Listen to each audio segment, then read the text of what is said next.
O levantamento do IPEC, o antigo Ibope, aponta 8 pontos de diferença entre os dois candidatos na disputa presidencial no segundo turno. O estudo publicado ontem pelo Instituto IPEC, que é o antigo Ibope, mostra que o ex-presidente Luiz Inácio Lula da Silva, do PT, tem 54% dos votos válidos, enquanto Jair Bolsonaro, do PL, chega a 46%. Para calcular os votos válidos, são excluídos os brancos e nulos e os de eleitores que se declaram indecisos. O procedimento é o mesmo utilizado pela Justiça Eleitoral para divulgar o resultado oficial da eleição. No cenário com os votos totais, o candidato petista soma 50% das intenções de voto e o atual presidente tem 43%. Brancos e nulos são 5% e não sabem ou não responderam 2%. A pesquisa do IPEC foi realizada com 3.008 pessoas entre os dias 15 e 17 de outubro. A margem de erro é de 2 pontos percentuais para mais ou para menos, com intervalo de confiança de 95%.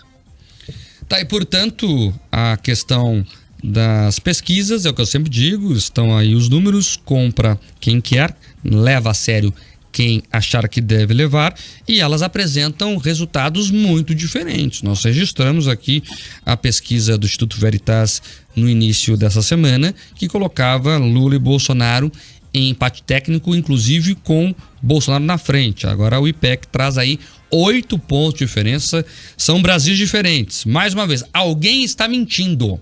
Vamos acompanhar quem está mentindo quando as urnas forem abertas no segundo turno no fim desse mês, Camila.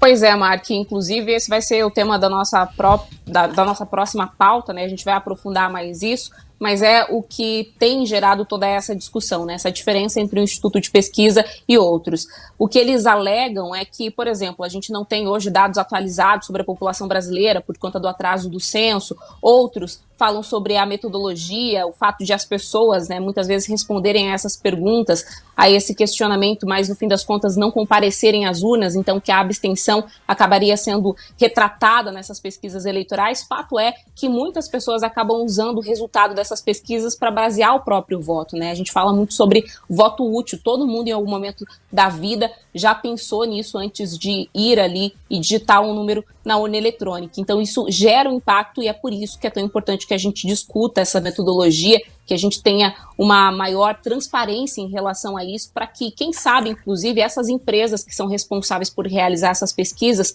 possam oferecer um conteúdo com mais credibilidade, né? Possam, inclusive, passar maior confiança para a população. Porque, no final das contas, as pesquisas, caso elas sejam sérias, caso, de fato, elas consigam retratar a realidade, elas são importantes, tanto para os eleitores como também para os candidatos.